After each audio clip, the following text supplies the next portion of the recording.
My husband is on a luxury vacation while I'm at our daughter's funeral. He texted, "I'll call you later, important meeting." But he doesn't know what I've already done. The day of my daughter Grace's funeral was painted in muted grays. The clouds hung low as if the sky itself mourned her loss. I stood at the edge of her grave, the weight of my sorrow pressing down on me, making it hard to breathe. My little girl, my sweet Grace, was gone, and with her, a piece of my soul had been buried too. Friends and family murmured condolences, their voices barely penetrating the haze of my grief. But I noticed one thing above all: the empty space beside me. Marcus wasn't there. Hey beautiful people. Your support means everything to me. Help me reach my next big milestone by hitting that subscribe button. It's free, supports the channel, and ensures you never miss an amazing video. Let's dive in. When the last shovelful of earth was laid, I couldn't feel anything but numbness. The service was over, but my nightmare wasn't. As I walked to the car, my phone buzzed in my pocket. For a moment, I thought it might be Marcus, finally reaching out to explain why he wasn't at his own daughter's funeral. Instead, it was a text message: "Important meeting. I'll call you later." My hands shook as I stared at the screen. The audacity of those words made my blood boil. But it wasn't just the message. It was the small detail beneath it. The location tag. The text hadn't come from a conference room or an office building. It had come from a luxury beach resort. My vision blurred, not with tears this time, but with pure, unadulterated rage. Marcus wasn't in a meeting. He wasn't mourning. He was relaxing in paradise while I stood at our daughter's grave. I closed my eyes, clutching the phone tightly as memories flooded back. The weeks leading up to Grace's death, the arguments, the cold distance that had crept into our marriage. He had grown increasingly distant, his excuses piling up like bricks in a wall between us. Business trips, late-night meetings, vague mentions of stress. I had been too focused on Grace and her illness to question him, but now everything fell into place. Marcus's absence wasn't just physical, it was emotional. Even in her final days, when Grace needed him most, he had found reasons not to be there. I remembered the nights I stayed by her bedside, holding her fragile hand as she fought for every breath. I had begged Marcus to come home early from one of his supposed trips, to be with her, to be with us. He had promised, but he never showed up. I shook my head, trying to push those memories aside, but they clung to me like a shadow. My grief was still fresh, raw and bleeding, but something new was stirring within me. Beneath the pain was a spark of anger, growing hotter with every passing second. How dare he abandon us like this? How dare he lie to me, to our family, while our daughter's memory was barely cold? Sitting in the car, I stared at his message again. "I'll call you later." The casual tone, the lack of urgency. It was as if Grace's death was just another inconvenience in his carefully curated life. He didn't care. He didn't care about me, about Grace, or about the family we had built together. And that was when the spark of anger turned into something much darker. As the car rolled away from the cemetery, I clenched my fists and forced myself to focus. My tears had dried, and in their place was a cold determination. If Marcus thought he could walk away from this unscathed, he was wrong. If he thought he could betray us and still live his perfect little life, he was delusional. He had taken so much from me already, but I wasn't going to let him take anything else. Not without consequences. The drive home felt endless, but it gave me time to think, to plan. I replayed every moment of the past year in my mind, searching for clues, for cracks in Marcus's facade. The late-night phone calls, the sudden expenses, the constant excuses. He had been building this web of lies for months, maybe even years, and I had been too distracted by Grace's illness to see it. But now, with the clarity that only rage can bring, I saw everything. When I arrived home, the emptiness of the house hit me like a punch to the chest. Grace's room was just as she had left it, her toys neatly arranged, her favorite blanket folded at the foot of her bed. I couldn't bring myself to go inside, so I closed the door and leaned against it, tears threatening to fall again. But I couldn't let them. Not now. I needed to stay focused. I went to the kitchen and poured myself a glass of water, my hands still trembling. As I sipped, I opened my laptop and began searching. Social media profiles, email accounts, bank statements. Anything that could confirm what I already knew in my gut. It didn't take long to find the proof. Marcus had been withdrawing large sums of money from our joint account, all while claiming to be cutting back on expenses for Grace's medical bills. There were receipts for five-star hotels, expensive dinners and spa treatments, all charged to a credit card I didn't even know he had. And then there were the photos. My heart clenched as I scrolled through his social media, finding carefully curated images of him with a younger woman. Lily. That was her name. She was tagged in nearly every photo, her face glowing with happiness as they lounged by the pool or shared cocktails on the beach. In one image, Marcus was kissing her on the cheek, a wide grin on his face. My stomach churned. I slammed the laptop shut, my breathing heavy. It was worse than I had imagined. He wasn't just unfaithful, he was living an entirely separate life, one where Grace and I didn't exist. My grief turned into a burning fury. Marcus had not only betrayed me but he had also betrayed Grace. He had chosen his own selfish desires over his family, over his daughter, over everything that should have mattered. I stared at my reflection in the window, my face pale and drawn, but my eyes sharp with determination. Marcus thought he had won, that he had escaped the responsibilities of our life together. He thought he could leave me to grieve alone while he basked in the sun with his mistress. But he was wrong. He had underestimated me. As I stood there, a plan began to form in my mind. I didn't just want him to suffer. I wanted to dismantle his entire world. Piece by piece, I would take everything he cared about just as he had taken everything from me. And when I was finished, he would know exactly what it felt like to lose everything. That night, I sat down at the table with a notebook and pen, writing out every detail of my plan. Marcus's lies, his infidelity, his embezzlement. I would expose it all. He thought he was safe, untouchable, but he had no idea what was coming. I cried for my daughter, yes. But now I was going to make Marcus cry for everything he had taken from me. I stared at the notebook in front of me, the plan taking shape with every stroke of my pen. Marcus had built his life on lies, but those lies would be his undoing. Every betrayal, every selfish decision, every dollar stolen from our family, it was all fuel for the fire I was about to ignite. He thought he had escaped unscathed, but his reckoning was coming. The first step was simple: gather evidence. I couldn't confront him without proof, not just for my own satisfaction but to ensure there was no way he could wriggle out of the consequences. I opened my laptop again, this time with a clear focus. The financial records I had found earlier were just the tip of the iceberg. Marcus had been careful to hide his tracks but not careful enough. I started with our joint account. Over the past year, there had been multiple withdrawals labeled as business expenses. Each transaction was sizable, often leaving me scrambling to cover Grace's medical bills. I had believed him when he said the money was tied up in investments or that it was being used for her treatments. Now I knew better. Cross-referencing the withdrawals with receipts I found in his emails, I realized most of the money had been spent on luxury hotels, fine dining and high-end boutiques. It wasn't hard to guess who had been enjoying those luxuries with him. But the money wasn't the only thing he'd stolen. He had taken time, precious moments that Grace and I could never get back. As I scrolled through his emails, I found excuses he had sent to colleagues, canceling meetings to extend his trips. Meanwhile, I had been sitting by Grace's bedside, holding her hand and telling her everything would be okay. I clenched my fists, my anger boiling over again. Till I needed more. Marcus was slippery, and I knew he would try to deny everything unless I had undeniable proof. That was when I decided to bring in someone who could help me dig deeper. A private investigator.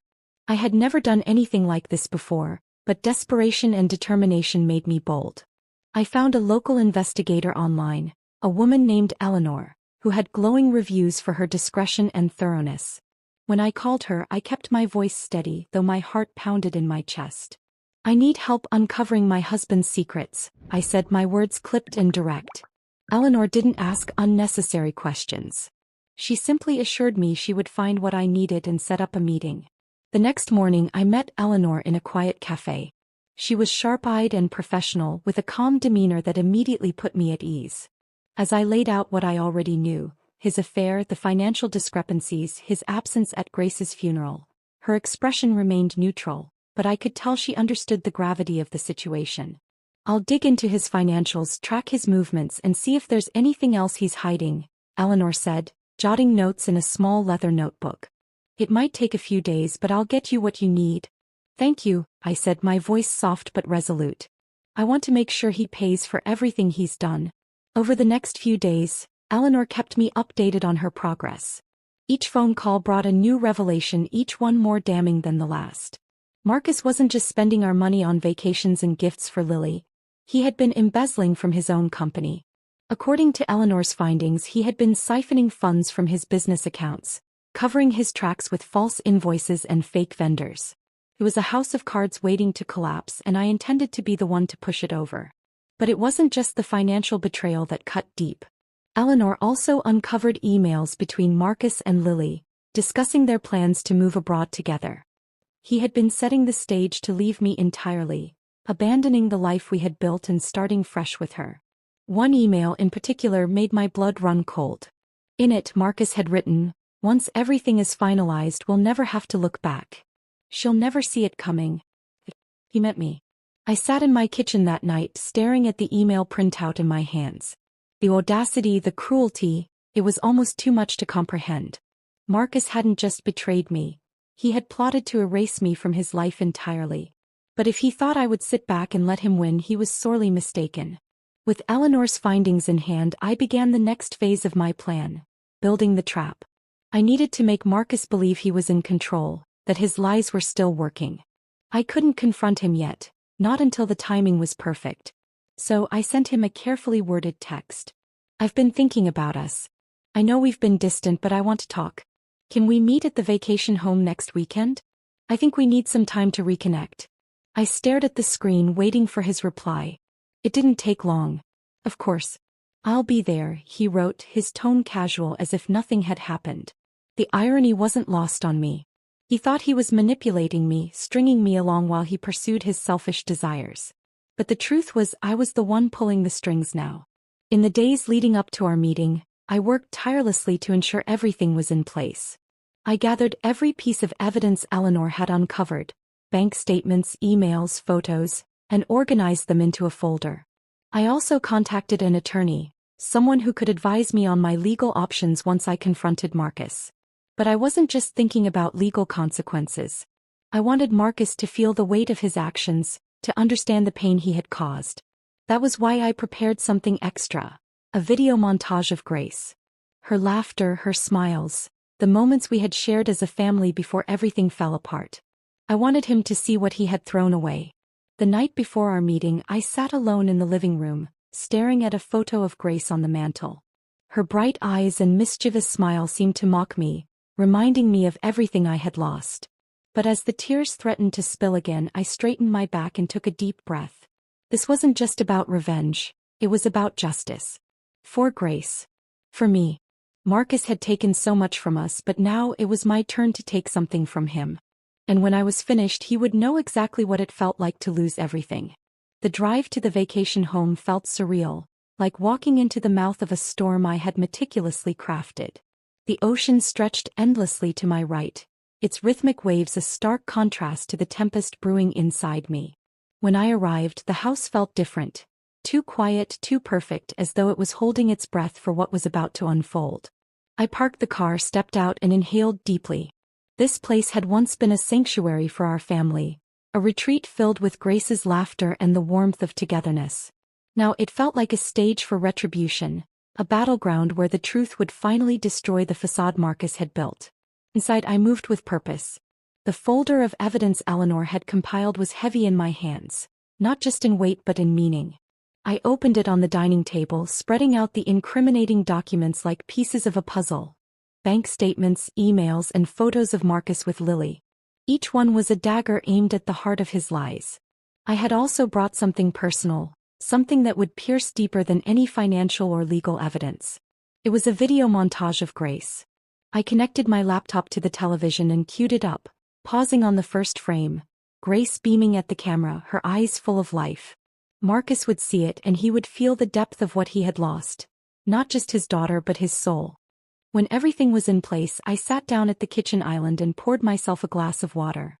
My hands trembled slightly as I gripped the glass, the enormity of what I was about to do settling over me like a heavy cloak. This wasn't just about exposing Marcus. It was about reclaiming my power, my dignity, and my voice. The sound of tires crunching on the gravel driveway snapped me out of my thoughts. He was here. Marcus entered the house as if he owned the world, his smile practiced and confident. He carried a small overnight bag and wore a casual linen shirt, the epitome of a man on a carefree vacation. "Hey," he said, his voice warm as though we were still the happy couple we used to be. I forced a smile, masking the storm inside me. "Hey," I replied, my tone steady. "Thanks for coming. I thought we needed some time to talk." He set his bag down and walked over to me, leaning in to kiss my cheek. I turned my face slightly, letting his kiss land awkwardly near my temple. It was subtle, but he noticed. A flicker of confusion crossed his face, quickly replaced by his usual charm. "You're right," he said, sliding into the chair across from me. "We've been through a lot. I'm glad you reached out." I nodded, folding my hands on the table to keep them from shaking. "I've been doing a lot of thinking," I said, keeping my voice calm. "About us, about Grace, about everything that's happened." Marcus nodded solemnly, as though he had any right to share in my grief. "I know it's been hard," he said, his tone dripping with practiced empathy. "But we'll get through this together. I promise." His words were a cruel joke, but I didn't flinch. Instead, I reached for the first piece of evidence. A bank statement showing a series of withdrawals he had labeled as business expenses. I slid it across the table toward him, my movements deliberate. Marcus glanced at the document, his brow furrowing. "What's this?" he asked, his voice carefully neutral. "Just something I found while going through our accounts," I said, tilting my head as though I were genuinely curious. "I noticed some discrepancies. Maybe you can explain them to me." He picked up the statement, his eyes scanning the numbers. For a brief moment, his confident facade faltered. "These are just work expenses," he said, his voice tight. "You know how it is. Travel, meetings, client dinners. It adds up." I leaned forward, my eyes locking onto his. "Client dinners at five-star resorts? Meetings that cost thousands of dollars? Marcus, do you really expect me to believe that?" He opened his mouth to respond, but I didn't give him the chance. I reached for another document. A receipt for a luxury suite at a beach resort, dated the same week Grace had been hospitalized. I placed it on the table, the weight of the truth crashing down between us. "Let me guess," I said, my voice icy. "Another client dinner?" Marcus's jaw tightened, his eyes darting toward the door as though he were already plotting his escape. "I don't know what you're trying to imply," he said, his tone defensive. "But you're clearly upset, and I think we should talk about this later." I laughed, a bitter sound that echoed in the silence of the house. "Later? Like when you're on your next business trip?" "No, Marcus. We're talking about this now." I stood, pushing my chair back with enough force to make it screech against the floor. Walking to the living room, I grabbed the remote and turned on the television. The screen lit up with Grace's smiling face, frozen in the first frame of the video I had prepared. Marcus froze, his eyes fixed on the screen. "What is this?" he asked, his voice barely above a whisper. I pressed play. The video began to roll, showing clips of Grace laughing, playing, and blowing out candles on her birthday cake. Her voice filled the room, bright and full of joy, a stark contrast to the heavy tension between us. Tears welled in my eyes, but I didn't let them fall. I turned to Marcus, my voice trembling with rage. "This is what you missed while you were off with her. This is what you threw away for your selfish desires." He didn't respond. He couldn't. The weight of the video of Grace's absence was too much for even him to deflect. But I wasn't finished. I picked up the final piece of evidence, a printed email from Lily, detailing their plans to move abroad together. I slammed it onto the table in front of him. "Were you even going to say goodbye?" I demanded, my voice breaking. "Or were you just going to disappear, leaving me to pick up the pieces while you played house with her?" Marcus's face turned pale, his confidence evaporating like smoke. For the first time I saw fear in his eyes. He opened his mouth to speak, but no words came out. I stepped closer, my voice low and steady. "You took everything from me, Marcus. My daughter, my trust, my life. And now you're going to pay for it." The silence that followed was deafening, broken only by the sound of Grace's laughter still playing on the screen. Marcus looked at me, his expression a mixture of guilt, anger, and panic. He had no idea what was coming next. The air between us felt heavy, a suffocating mixture of tension and unspoken truths. Marcus sat frozen, his face pale as the weight of the evidence I'd laid before him sank in. The laughter of our daughter still echoed softly from the television, a cruel reminder of everything he had turned his back on. I crossed my arms, my gaze unwavering as I stared him down. Say something, I demanded, my voice low and sharp. You always have something to say, Marcus. So explain this to me. Explain how you justified abandoning your daughter while she was dying. He swallowed hard, his Adam's apple bobbing. I didn't abandon her, he said finally, his voice trembling. I was working. I was trying to provide for us. Provide for us? I shot back, my tone laced with venom. Is that what you call draining our accounts to fund your vacations and your mistress? Is that what you call leaving me alone to watch Grace die while you were too busy lounging on a beach? His hands clenched into fists on the table, but he didn't meet my eyes. I didn't know it would get this bad, he muttered. I didn't know she would die. I finished for him, my voice breaking on the word. You didn't know because you weren't there, Marcus. You didn't care enough to know. The words hung in the air like a knife between us. For a moment he looked like he might argue, but then his shoulders slumped and he let out a long, shaky breath. I made mistakes, he admitted, his voice barely above a whisper. I wasn't there when I should have been. But you don't understand, I needed an escape. I couldn't handle watching her suffer. I laughed bitterly, shaking my head. You needed an escape? Do you think I didn't? Do you think I didn't cry myself to sleep every night, praying for a miracle while you were off living your fantasy life? You didn't need an escape, Marcus. You needed an excuse. His jaw tightened, but he said nothing. I stepped closer, grabbing the folder of evidence and pulling out a photo of him and Lily, smiling arm in arm on a yacht. I held it up in front of him, my hands trembling with anger. Was she worth it? I demanded. Was she worth losing your daughter, your family, your soul? He flinched as though I had struck him, his eyes flicking to the photo and then away. It wasn't like that, he said, his voice desperate. I didn't mean for it to go this far. I needed someone who wasn't drowning in grief all the time. The words hit me like a slap to the face. I stared at him, my heart pounding in my chest. Grief. I repeated, my voice shaking.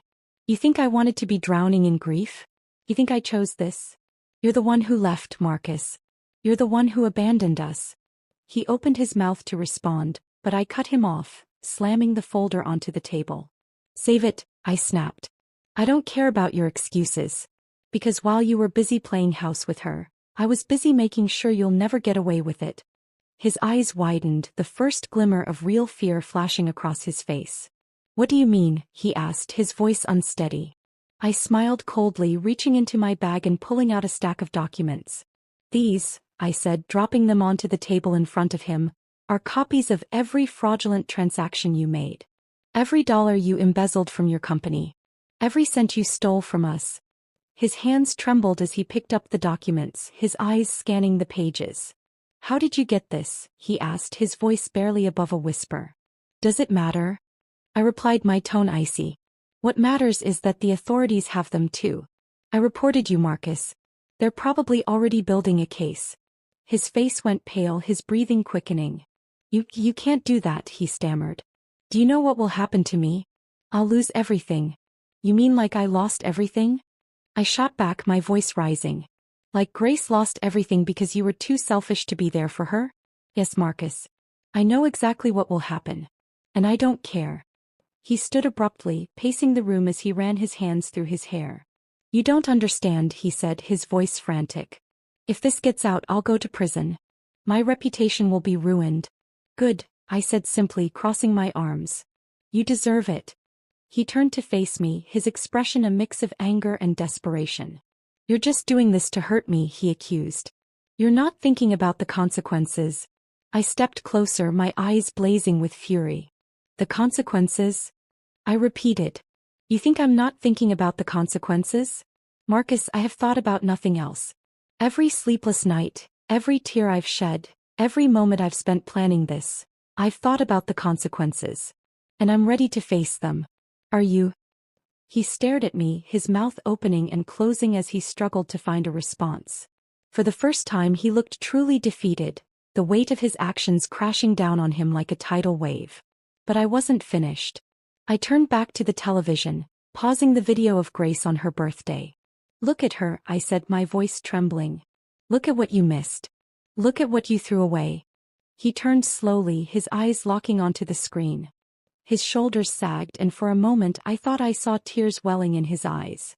"I'm sorry," he said, his voice barely audible. "I'm so sorry." I shook my head, my heart heavy with anger and grief. "It's too late for sorry, Marcus. Sorry doesn't bring Grace back. Sorry doesn't undo the damage you've done." The room fell silent, the only sound the faint hum of the television. Marcus sank into a chair, his head in his hands while I stood over him, my arms crossed. "You thought you could betray me, betray us and walk away unscathed," I said, my voice steady. "But now you know the truth. You can't. And you won't." As the weight of my words settled over him, I felt a strange sense of relief. For the first time in months I felt like I had reclaimed a piece of myself, a piece of my strength. Marcus had taken so much from me, but he couldn't take this. He couldn't take my power, my voice, my determination. I turned off the television, the room plunging into silence. "We're done here," I said, my voice firm. "You can leave. But don't think for a second that this is over." Marcus looked up at me, his eyes filled with a mixture of guilt, fear and something else. Something I couldn't quite place. But I didn't care. This wasn't about him anymore. This was about me. And I was just getting started. Marcus didn't leave immediately. He sat slumped in the chair, staring at the folder of evidence as though willing it to disappear. His once confident demeanor had dissolved into a pitiful display of defeat and denial. I stood by the window, my arms crossed, watching the waves crash against the shore in the distance. For so long Marcus had controlled the narrative of our lives. Now that control was mine. "You should go," I said, breaking the heavy silence. My voice was cold, unyielding. He looked up at me, his eyes hollow. "Please, let's talk about this," he pleaded. "We can fix this, fix us." I turned to face him, my expression unflinching. "There is no us, Marcus. There hasn't been for a long time. And now there's no fixing this either." He stood, gripping the edge of the table as though it were the only thing keeping him upright. "What are you going to do?" he asked, his voice trembling. "Ruin me? Destroy my life?" I tilted my head, a humorless smile tugging at the corners of my mouth. "I'm not ruining your life, Marcus. You did that all on your own. I'm just making sure everyone else sees it." He opened his mouth to respond, but I held up a hand to stop him. "Don't," I said. "Just leave." With that I turned away, my resolve unwavering. I didn't watch as he gathered his things and left. The sound of the door closing behind him was enough. I stood in the quiet aftermath, letting the tension seep out of my body. The first battle was over, but the war was just beginning. The next morning I got to work. Marcus had underestimated me for years, treating me like a passive participant in our marriage, someone too blinded by love or duty to challenge him. But he had no idea what I was capable of when pushed to my limits. The first step was ensuring his professional downfall. I drafted an anonymous email to the board of directors at his company, attaching copies of the financial documents Eleanor had uncovered. The email was concise and damning, detailing his embezzlement and fraudulent activities. I didn't just send it to the board. I sent it to key stakeholders, investors, and even the company's legal team. There would be no way for Marcus to wiggle out of this one. As I hit send, a sense of satisfaction washed over me. Marcus had built his career on lies, and now those lies would unravel in spectacular fashion. It didn't take long for the fallout to begin. By the end of the day, news of Marcus's financial misconduct had spread like wildfire within his company. Eleanor, ever thorough, kept me updated on the chaos unfolding behind closed doors. "They're conducting an internal investigation," she told me over the phone. "It's only a matter of time before they bring in law enforcement." "Good," I replied, my tone steady. "Let them." Meanwhile, I made sure Marcus's personal life wasn't spared from scrutiny. I shared the photos of him and Lily with a carefully curated list of mutual acquaintances, friends, family, colleagues. The reactions were immediate and visceral. Messages flooded my phone, most of them expressing shock and outrage. People who had once admired Marcus now saw him for what he truly was. A selfish, deceitful man who had betrayed not only his wife but also his daughter's memory. It wasn't just about revenge anymore. It was about ensuring he could never hurt anyone the way he had hurt me. 2 days later, I received the call I had been waiting for. A stern voice on the other end of the line introduced himself as Detective Reynolds, part of the task force investigating financial crimes in our city. He explained that they had received credible evidence of Marcus's embezzlement and were moving forward with an official investigation. "Thank you for bringing this to our attention," he said. "We'll be in touch if we need further information." I hung up, my hands trembling, not with fear but with a sense of vindication. For months I had felt powerless, trapped in a web of grief and betrayal. Now I was the one holding the threads and Marcus was the one caught in the trap. The day Marcus was arrested was both surreal and strangely satisfying. I watched from the window as two plainclothes officers approached him outside his office. He tried to maintain his composure, but the sight of him being handcuffed and led into a squad car was a moment I would never forget. My phone buzzed incessantly after the news broke. Friends and acquaintances shared articles and social media posts, their messages a mix of disbelief and morbid fascination.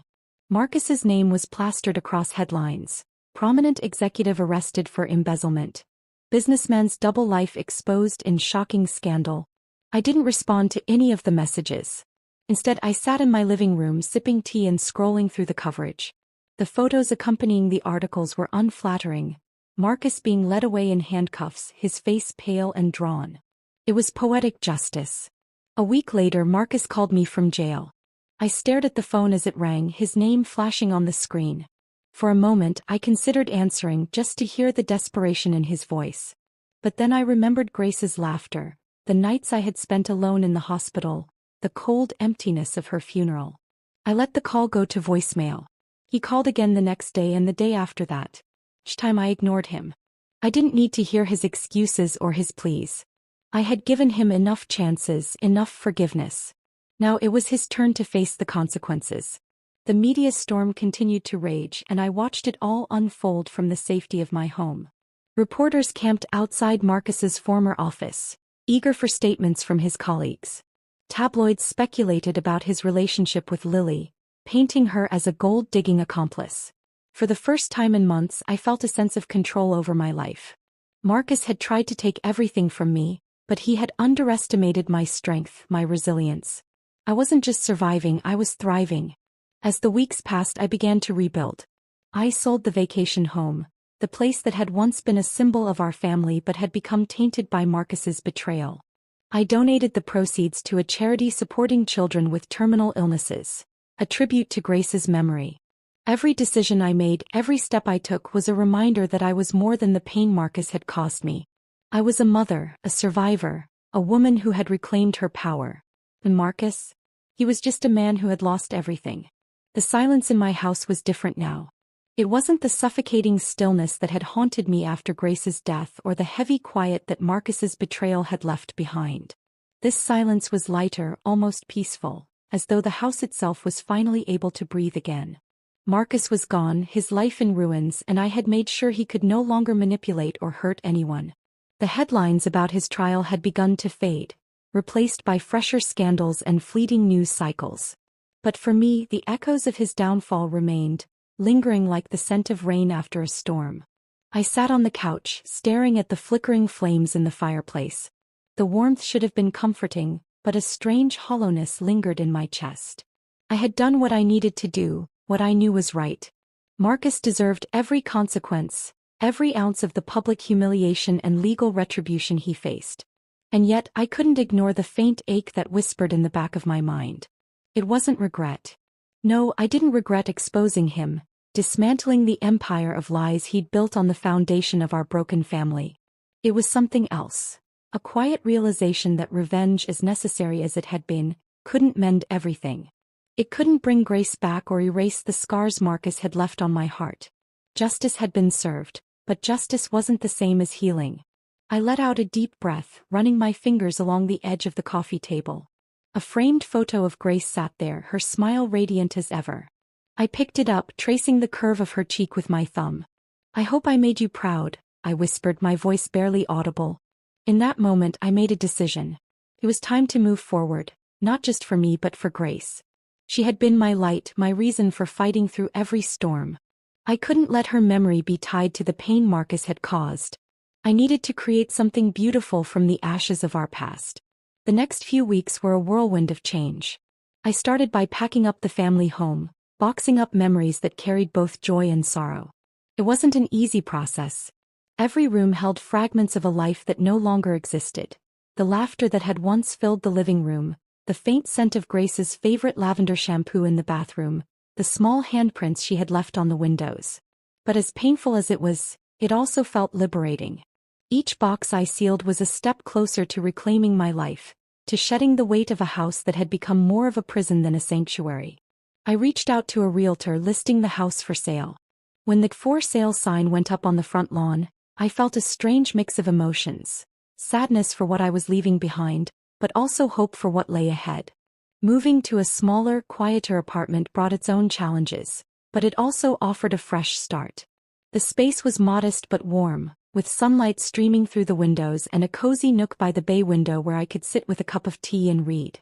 It felt like mine, free from Marcus's shadow, free from the ghosts of our past. I started reconnecting with friends I hadn't spoken to in months, even years. Grief and betrayal had isolated me, but now I found solace in their company. We shared dinners, laughter, and stories that reminded me of the world beyond my pain. Slowly, I began to rediscover the pieces of myself that had been buried under the weight of loss. I also threw myself into new pursuits, things I had always wanted to do but never had the chance. I enrolled in a photography class, learning how to capture the beauty of fleeting moments. I volunteered at a local children's hospital, reading stories to kids and seeing their faces light up with wonder. These small victories felt like the first steps toward healing, like planting seeds in a garden that had long been barren. One afternoon, as I sat by the bay window with Grace's photo in my hands, an idea began to take shape. I wanted to honor her memory in a way that would bring light to others, just as she had brought light to my life. That's when the Grace Foundation was born. I started small, reaching out to community leaders and organizations for support. The foundation's mission was simple: to provide resources and support for families with children facing terminal illnesses. It was a cause close to my heart, one that allowed me to channel my grief into something meaningful. The first event we organized was a charity walk, and I was overwhelmed by the response. Friends, neighbors, and even strangers came together, their footsteps echoing a shared purpose. As I stood at the starting line, looking out at the sea of faces, I felt an overwhelming sense of gratitude. Grace's memory was alive in every step they took, in every dollar raised to help families in need. The foundation gave me a sense of purpose I hadn't felt in years. It reminded me that love could endure, even in the face of unimaginable loss. Grace's spirit lived on, not just in my heart but in the lives of the families we helped. Despite the progress I had made, there were still moments when the past crept up on me uninvited. Late at night, when the world was quiet and the shadows grew long, I would find myself thinking of Marcus. Not with longing or regret, but with a lingering sense of curiosity. Did he feel remorse for what he had done? Did he ever think of Grace, of the life he had so carelessly thrown away? I would never know, and perhaps that was for the best.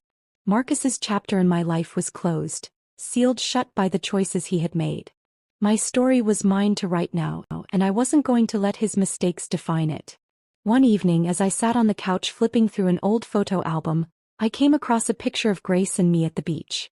She was building a sandcastle, her face scrunched up in concentration, while I knelt beside her, laughing. I smiled, a bittersweet ache blooming in my chest. The memories no longer felt like daggers. They felt like gifts, reminders of the love we had shared. "I miss you every day," I whispered, my voice soft. "But I'm going to be okay. I promise." And for the first time in a long time, I believed it. The days turned into weeks, the weeks into months, and slowly life began to take on a new rhythm. The pain didn't disappear. It never truly would. But it became a part of me, a quiet reminder of where I had been and how far I had come. The Grace Foundation continued to grow, touching more lives than I ever could have imagined.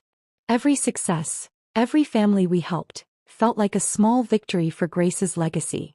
As I stood on the stage at our second annual fundraiser, looking out at the crowd of supporters, I felt a sense of peace wash over me. Marcus's name was a distant memory, his presence erased from the life I had rebuilt. This was my story now, a story of resilience, of love, of finding light in the darkest of places. And as I spoke into the microphone, my voice steady and strong, I knew that Grace was with me, her light guiding me forward. The envelope sat on my kitchen table, an unassuming piece of paper that carried the weight of everything I thought I had left behind. My name was scrawled across the front in Marcus's familiar handwriting, shaky but unmistakable. It had arrived earlier that day, forwarded from the old address. For hours I had ignored it, leaving it unopened while I went about my day. But now, as the house settled into its nightly stillness, I found myself staring at it, unable to look away. I didn't want to read it. Whatever Marcus had to say, it wouldn't undo the pain he'd caused or the choices he'd made. But something about the letter felt different, heavier. It wasn't just an attempt to justify himself. I could feel that even before breaking the seal. Finally, with trembling fingers, I picked it up and tore it open. The paper inside was creased, the words written in a hurried, uneven hand. I took a deep breath and began to read. Dear, I don't know if you'll read this. Part of me hopes you don't, because I don't deserve to have my words heard by you. But if you are reading this, I need you to know. I'm sorry. For everything. I've spent every day in here thinking about Grace, about you, about what I did to both of you. There are no excuses for my actions, no words that can erase the pain I caused. I know that now. But there's something I've been carrying for so long, something I need to tell you, even if it doesn't change anything. The night Grace died, I was on a plane.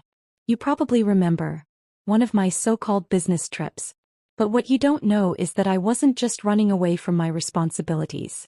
I was running from the truth. Before I left, I'd had a conversation with her doctor. He told me Grace's condition was worsening, that her chances of survival were slim. I couldn't handle it. I couldn't handle the thought of losing her, of watching her suffer, of failing her as a father. So I ran. I boarded that plane and left you to face it all alone.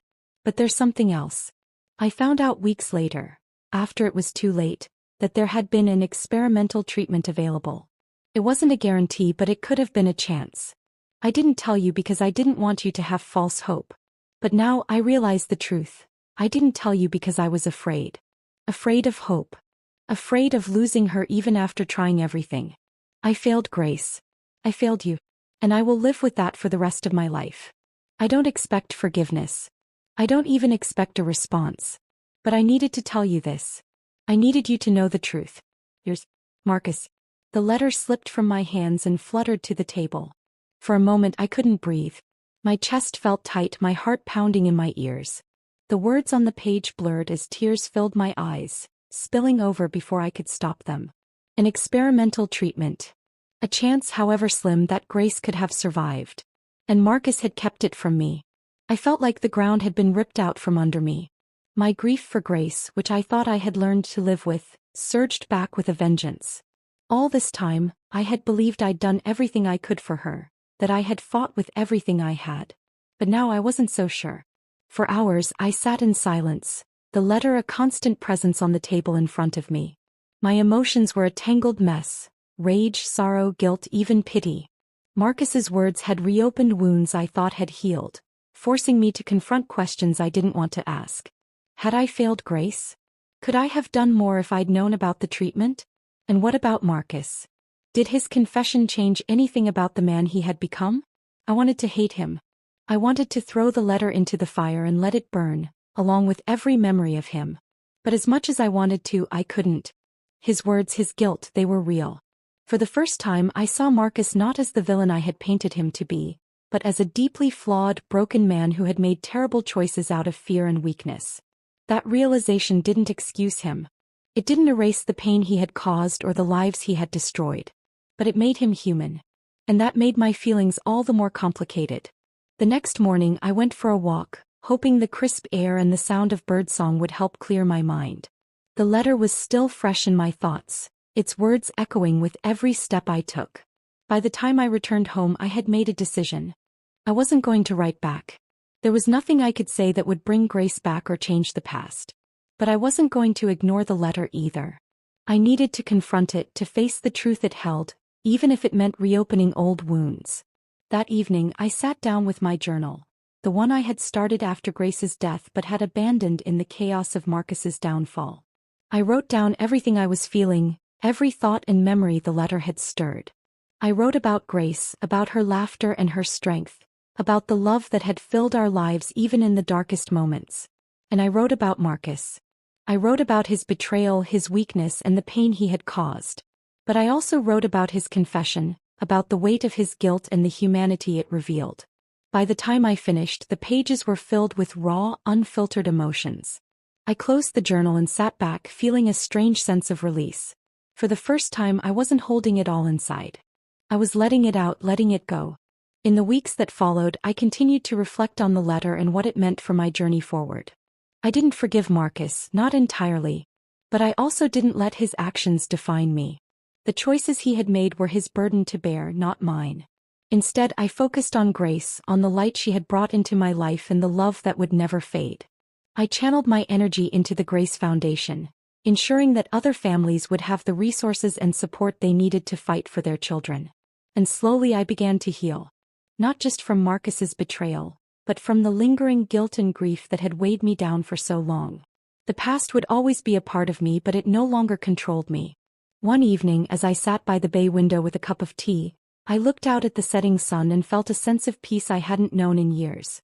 Grace's photo sat on the table beside me, her smile a constant reminder of the love that had carried me through the storm. "I hope you're proud of me," I whispered, my voice soft. And for the first time I believed she was. The decision to visit Marcus wasn't easy. For weeks after reading his letter, I wrestled with whether seeing him face to face was even necessary. Part of me felt I had already moved on, that confronting him might dredge up pain I had worked so hard to bury. But another part of me, the part that had carried Grace's laughter and Marcus's betrayal in equal measure, needed to hear his explanation. Not for him but for me. Closure wasn't something that would come neatly tied with a bow. I knew that. But this visit felt like the final thread I needed to cut before I could truly leave the past behind. The drive to the prison was long and quiet, the hum of the engine the only sound to accompany my thoughts. The landscape blurred by in shades of gray, the winter sky heavy with clouds. By the time I reached the facility, my nerves felt like a tightly coiled spring. I parked the car and sat for a moment, my hands gripping the steering wheel as I gathered my composure. Inside, the air was sterile and cold. The sharp clang of metal doors and the echo of footsteps down the tiled hallways were unnerving, a stark reminder of where Marcus had ended up. The guard led me to a small visitation room with a table and 2 chairs separated by a thick pane of glass. A phone hung on either side of the barrier, the only means of communication. I sat down and waited. Minutes later, Marcus was led in, flanked by 2 guards. His appearance startled me. The man I had once known as confident, polished, and self-assured now looked frail and hollow. His face was gaunt, his hair streaked with gray, and his eyes carried a weariness I had never seen before. He shuffled to his seat, his cuffs clinking softly as he sat down. For a moment we simply stared at each other through the glass. I picked up the phone first, the cold plastic pressing against my ear. Marcus hesitated, then lifted his own receiver. "You look good," he said awkwardly, his voice raspier than I remembered. I didn't return the sentiment. "Why did you write to me?" I asked, cutting straight to the point. He blinked, caught off guard by my directness. I needed to," he stammered. "I've been carrying that secret for so long and I couldn't keep it to myself anymore. You deserve to know the truth." "The truth," I repeated, my voice sharp. "You mean the truth about how you ran away from Grace when she needed you most? Or the truth about how you kept the possibility of treatment from me because you were too afraid?" Marcus winced, the words hitting him like physical blows. "I know I failed her," he said, his voice cracking. "I failed both of you. There isn't a day that goes by that I don't regret it." "Regret doesn't change anything," I shot back, my anger simmering just below the surface.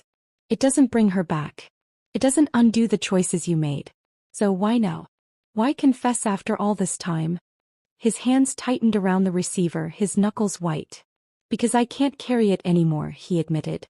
"Every night I see her in my dreams.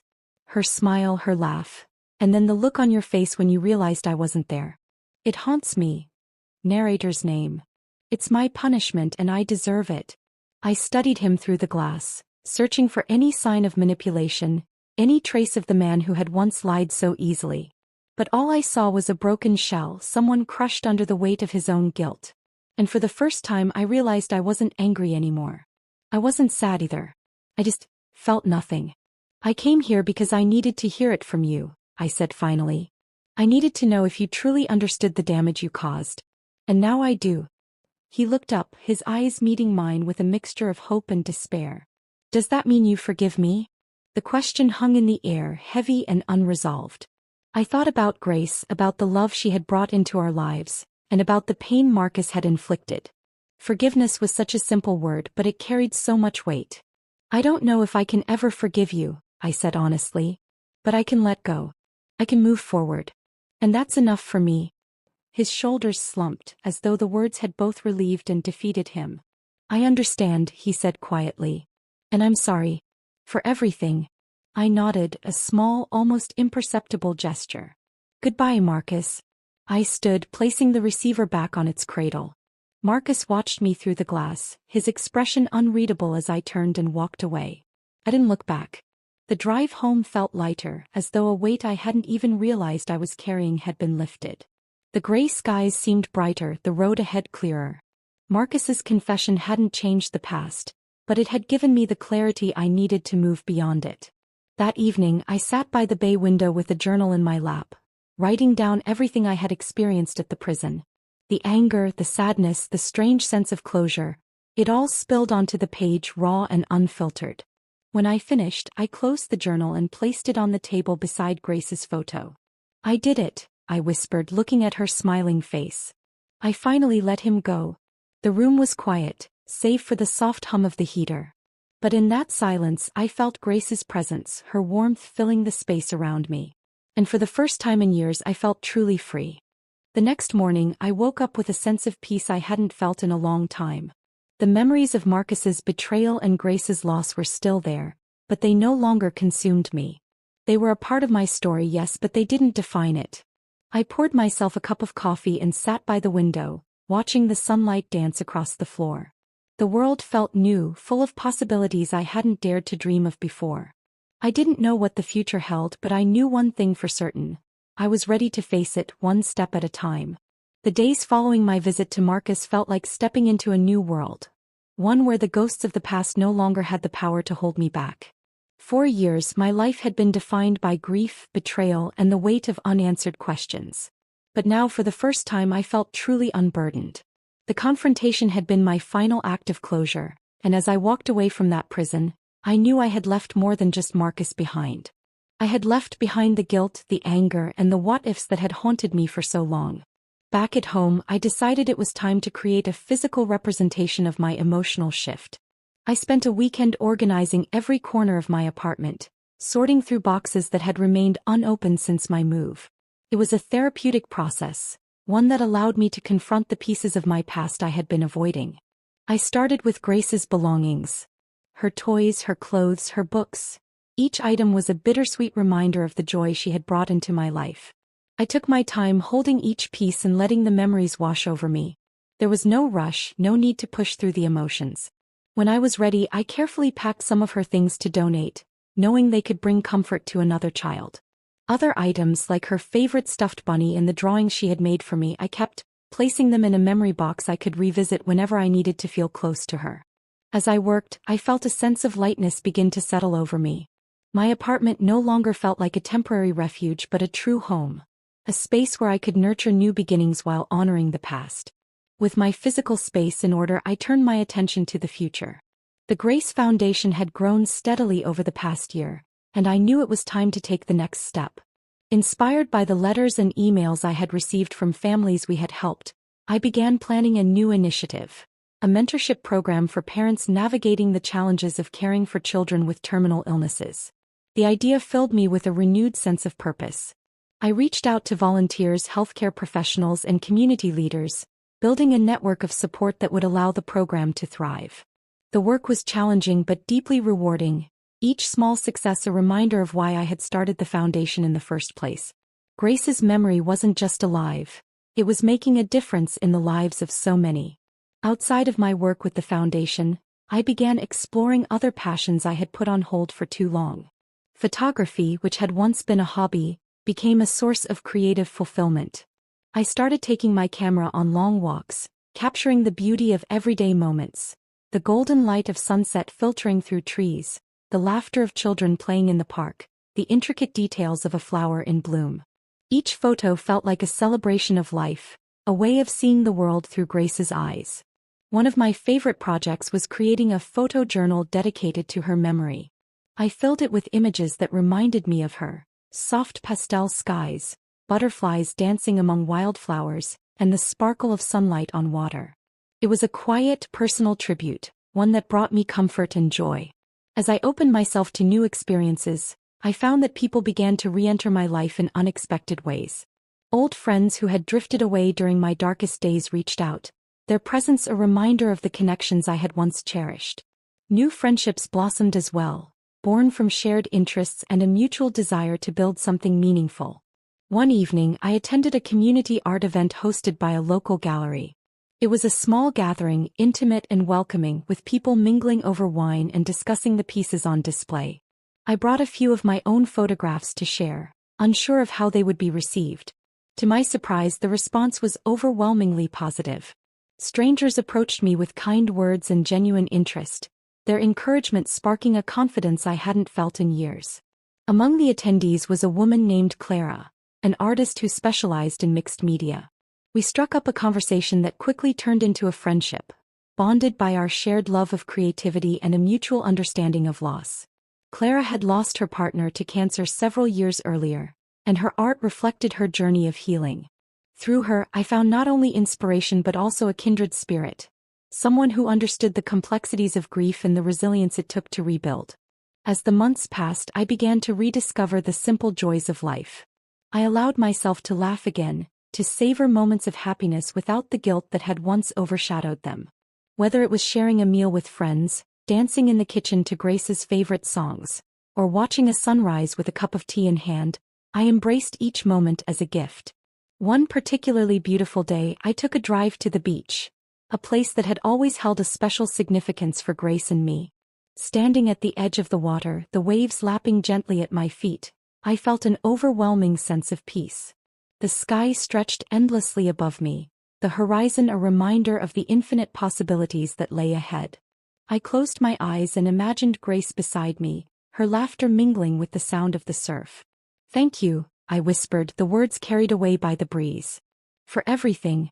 In time, I began to imagine a future filled with possibility. The wounds of the past would always be a part of me, but they no longer defined who I was. I was stronger now, more resilient, and deeply grateful for the love that had carried me through even the darkest moments. Grace's memory was no longer a source of sorrow but a wellspring of strength. Her light lived on in the work I did, the connections I nurtured, and the joy I allowed myself to feel. She had taught me the power of love, and that love would guide me as I continued to move forward. As I sat at my desk one evening, drafting plans for the Foundation's next event, I glanced at the photo of Grace that hung on the wall above me. Her smile was as radiant as ever, a constant reminder of the love that had shaped my life. "I think we're doing pretty well, don't you?" I said aloud, smiling softly. The room was quiet, but in that stillness I felt her presence, warm and comforting. It was as though she was saying, "Yes, Mom. You're doing great." And for the first time in a long time, I truly believed it. The story of my life wasn't over. It was just beginning. The pages ahead were blank, waiting to be filled with moments of love, joy, and purpose. And as I picked up my pen to write the next chapter, I felt ready to embrace whatever the future held. Because I wasn't just surviving anymore.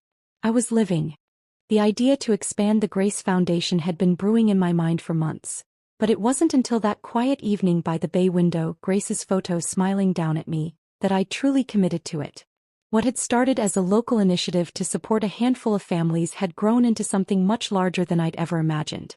And yet, I knew there was more to be done. More lives to touch, more families to help, more love to share in Grace's name. The next morning, I dove into the work with a renewed sense of purpose. My first step was to assemble a team, a group of people as passionate about the Foundation's mission as I was. Clara, my friend from the art event, became my first recruit. Her creative vision and personal experience with loss made her an invaluable addition. Together, we reached out to others in the community, building a network of dedicated volunteers, healthcare professionals, and advocates who shared our dream of expanding the Foundation's reach. With the team in place, I turned my attention to securing the funding we would need to grow. I drafted grant proposals, scheduled meetings with potential donors, and hosted fundraising events that combined creativity with purpose. One event, a gallery showcase featuring art and photography inspired by the stories of the families we'd helped, was a resounding success. People from all walks of life came to support the cause, their generosity and compassion a testament to the power of community. As the donations poured in, I felt a sense of validation that went beyond the financial. This wasn't just about raising money, it was about raising awareness, about showing people the importance of the work we were doing. Each dollar meant another family could receive the support they needed. Another child could experience joy in the midst of hardship. Another piece of Grace's legacy could come to life. The turning point came when the foundation achieved a high-profile success story. A single mother named Erica, whose son Jonah was battling a rare form of cancer, had come to us in desperation. She had exhausted every resource, every ounce of strength trying to give Jonah the care he needed. The foundation stepped in, providing financial assistance for his treatments and emotional support for Erica through our mentorship program. Months later, Jonah's treatment led to a miraculous recovery.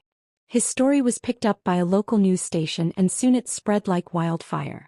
Reporters called, asking about the foundation's role in Jonah's journey.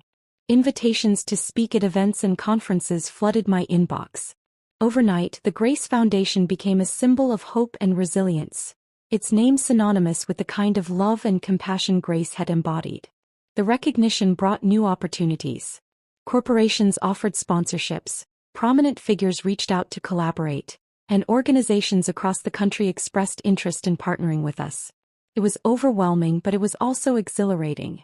For the first time, I saw the possibility of taking the foundation national, a dream I hadn't dared to articulate until now. As the foundation grew, so did my sense of fulfillment. The work was demanding, often exhausting, but it gave my life a purpose I hadn't felt since Grace was alive. Each family we helped, each life we touched felt like another way to keep her memory alive. She wasn't just a part of my past, she was a part of everything we were building. One evening, after a particularly long day, I sat in the office reviewing a stack of thank you letters from families we had supported. Each letter told a story of gratitude and resilience, of lives changed by the foundation's work. As I read them, I felt tears prick my eyes, not of sadness but of profound joy. This was Grace's legacy. This was her light shining through the darkness. The national expansion of the foundation brought new challenges, but it also brought new rewards. We opened branches in cities across the country, each one staffed by passionate individuals who believed in our mission. We developed programs tailored to the unique needs of different communities, ensuring that no family would feel forgotten or unsupported. At one of our national conferences, I stood on stage in front of hundreds of supporters, sharing the story of how the foundation had come to be. As I spoke about Grace, her strength, her kindness, her unwavering spirit, I saw tears in the eyes of the audience. Her story had touched them just as it had touched me. And in that moment, I realized that Grace wasn't just my daughter. She was a symbol of hope for everyone in that room. In the quieter moments, I often found myself reflecting on how far I had come. The woman who had once felt broken and lost was now a leader, an advocate, a builder of something greater than herself. The pain of the past hadn't disappeared, but it had transformed, becoming a source of strength rather than sorrow. Marcus's betrayal and Grace's loss were chapters in my story, but they weren't the whole story. The pages I was writing now were filled with love, purpose, and the unshakable belief that even the darkest moments could lead to something beautiful. One sunny afternoon, I visited a new playground the foundation had funded in Grace's name. The laughter of children filled the air as they ran across the bright, colorful structures. A plaque near the entrance read, "In loving memory of Grace, a light that shines forever." I sat on a nearby bench watching the children play and felt a deep sense of peace. This was what Grace would have wanted. A world where joy and love outweighed the pain, where her light could guide others even in her absence. A little girl with curly hair and a wide smile ran up to me, holding out a flower she had picked from the grass. "This is for you," she said, her voice sweet and earnest. I took the flower, my heart swelling with gratitude. "Thank you," I said, smiling down at her. As she ran back to join her friends, I held the flower to my chest, feeling Grace's presence in the laughter and sunshine around me. She was with me in every step I took, in every life the foundation touched, in every moment of joy I allowed myself to feel. The story of my life had taken twists and turns I never could have predicted. It had been filled with heartbreak and loss, but also with love and resilience. And through it all, Grace had been my guiding star, her memory a constant reminder of the strength we carry within us. As I walked away from the playground that day, I felt a sense of completeness I hadn't known before. Grace's legacy wasn't just a foundation or a playground or a name on a plaque. It was a living, breathing force, a testament to the power of love to overcome even the deepest pain. This was my new beginning, my purpose, my joy. And it was all because of Grace.